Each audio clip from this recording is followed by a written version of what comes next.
If you happen to be watching us on QSportsTalk.com, you see our good friend Rick Beardsley joining us, the four-time All-American, as we talk some Cuse lacrosse. Rick, always great to chat with you. How are you today? Very well, guys. I appreciate you guys having me on. I'm watching Florida take on Maryland in the first of the 4 games in the quarterfinals of the women's lacrosse tournament right now. Reggie Thorpe, my former teammate and good buddy, is the associate head coach at Florida, along with Nicole Levy, right? She's the offensive coordinator. So Florida's up 5-0 right off the bat with 7 minutes left. I'm really excited for Reggie.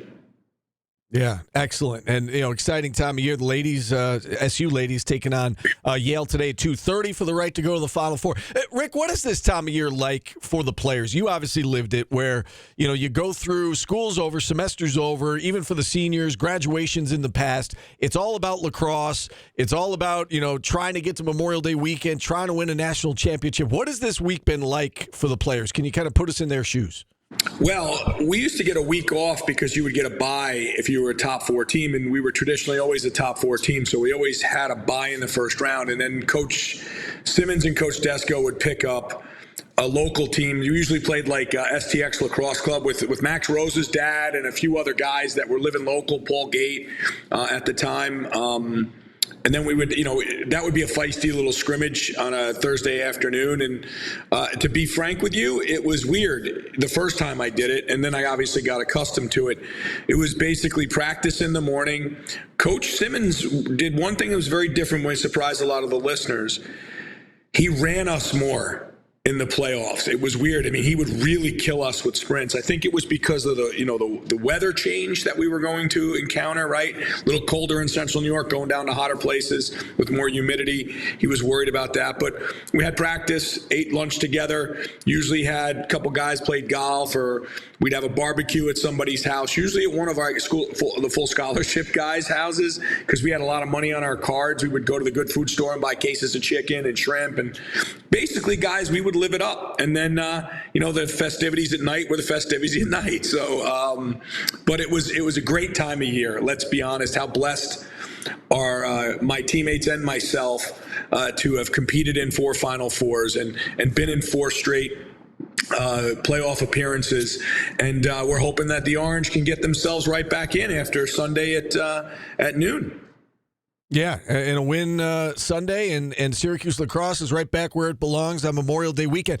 We were talking about this last week, Rick, about whether or not Syracuse needed to win against Towson for this to truly be a successful season. So I guess kind of 2-part question. Do you think they needed to win for this to be a successful season? Do you think they need to win on Sunday for this to be a successful season? Or regardless of what happens from here on out, does it feel like a step forward to you? You're going to ask me that question. This is such a loaded question. Everybody that's listening, I know. Steve loaded that question because he knows how I feel about mediocrity in life, right? Steve, that's such an unfair statement. Is Ed Levine listening again? Do I have to be good? Ed, I'm sorry. I know you're listening, eating lunch somewhere. I'm going to be good here and say, yes, it'd be great when Syracuse gets back. I don't know if it was a must win to put them back on the map, but the real thing is, I just think that they've earned it, and I don't think it was winning or losing. I think they've earned it as a team. The only thing that scares me a little bit about that Towson game is the amount of goals they gave up. That definitely scares me, because you'd have to, they would have had to score 16 goals in order to win that game, and that's very difficult to do come playoff time. But hey, is Syracuse back? I don't know. But the world is right, because in the beginning of the year, everybody started to hate Syracuse. The comments were terrible. The Army lost. Oh, my goodness. If I could have heard from another Army alum, I wouldn't have known about it. It was amazing. So the world was right. And it was fixated on having Syracuse be good again so they can be hated all over again. And right now, we're getting pretty hated. So for me, that's a good thing. Yeah, and you look at this team, and they've got solid goaltending with Will Mark. They've got a couple of face-off guys, and we had John Mullen on yesterday. Mm-hmm. Mason Cohn's done a fantastic job. They had 9 different goal scorers in the game against Towson. It seems like they check a lot of boxes. Rick, is there anything that is lacking with this team? Anything keeping it from being in the finals? Let's say come Memorial Day, or do you think they have all the pieces they need to get there? Well, there's a bunch of teams that have all the pieces. I think the biggest thing for Syracuse, to answer your question and not dodge it, because I've been trying to be very good. We all know this. I think it's to be consistent. They've had some inconsistencies. Last week, Wilmark didn't start out so great, right? He needs to be a little more consistent in his game. He had a good second half. Defensively, they had some breakdowns early, but they got consistent in the second half.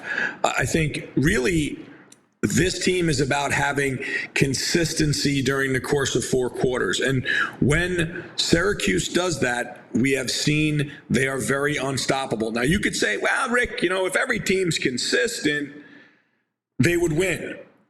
Not in the ACC, because if you get 2 consistent teams together, one might be more talented than the other. So I think Syracuse, if they put together 4 really good quarters, they're going to certainly give themselves a great chance to win. And you are correct. Those specialists are the key to the game. The 2 face-off guys, Mason and Mullen, those kids are doing great. They become a little bit of a scoring threat.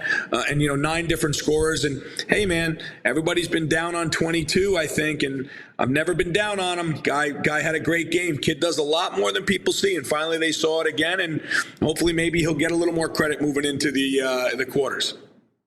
All right, let's talk about this opponent, Denver. It's a 4 versus 5 matchup. We know they're obviously very talented. They got a couple local kids on the roster, Dan Anderson, that you know very well from CBA, Jake Edinger from Tully. What can you tell us about this Denver team? Well, I'm very good friends with the coaching staff at Denver, Matt Brown and Dave Metzbauer. I often talk to those guys.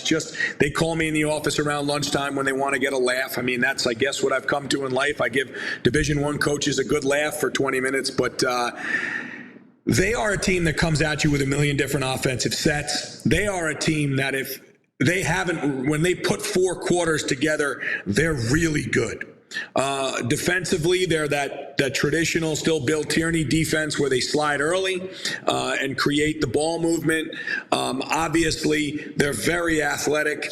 They have great goaltending, good specialists. So this would be a true 4 to 5 matchup. It should be a 1-goal game, and I'll pick that later if you'd like, but I can tell you right now, Denver's going to be a tough matchup because of the way they flow in and out of offensive sets. For those don't know what I'm talking about, those that are listening, they flow in and out of a lot of free-flowing pick games, and one pass turns into another set, the next pass turns into another set, and it's really tough to come up with a way to scout that. You have to be very disciplined on your pick play. You have to have a good plan going in. Are you going to close out on the pick before it gets there? Or are you going to communicate to even know that the pick is coming?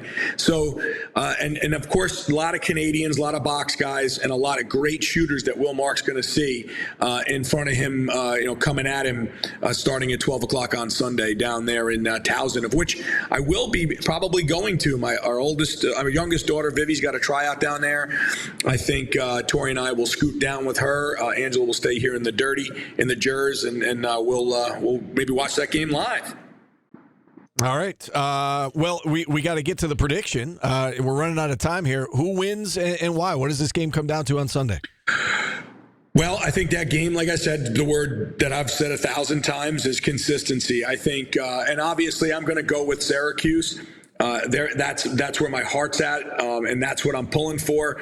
I think that Syracuse will be consistent. I think they're a little deeper.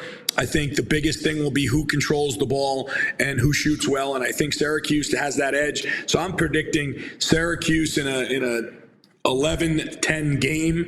If not, this could be a high-scoring affair if teams just want to get up and down. And if Denver wants to compete with Syracuse, they're going to have to slow the ball down. I don't think they have the athletes at the midfield. So I'm going Syracuse 10-9 in a barn burner. And there you have it. I said it. Everybody's happy at the radio station. I'm happy. People don't dislike me anymore. I'm kidding, guys. You know that. So yes, I got the Cuse, baby. Let's go. Roll Orange. All right, Rick, enjoy it, especially if you go and see it in person. Enjoy your weekend. And What'd you have for lunch? well, right, yes. We need to know what you had for lunch before we let you go. Well, Paulie, because I am here trying to eat the rest of the food that's in this house before we move back to Syracuse, I had, by the way, didn't realize, Paulie, I know you would realize this knowing you and the way you're talking about the food and all the things that you eat. We have, wow, I can't believe how cheap chicken is. So I had some chicken. What is it? I had some drumsticks. I put them in the air fryer. They were delicious, Paulie. I mean, delicious. I do that on occasion.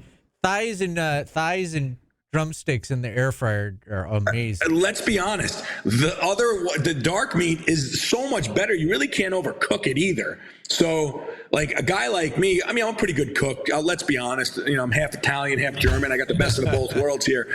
But yes, that is what I had, Paulie. It was a very boring lunch. I am now, Florida is winning now 9-0 in the first. Let's go, Reggie. I'm loving it. Here we go. All right, we're even getting updates while we talk to Rick. All right, we got to run, Rick. Be well. We'll talk again soon, okay? Thanks, guys. Go Cuse. All right, Rick Beardsley joining us here on the show. Are you proud of me? He said he was a German cook and I didn't bring up schnitzel. I'm so proud of you. Thank you. But you still brought it up anyway after we got off with him.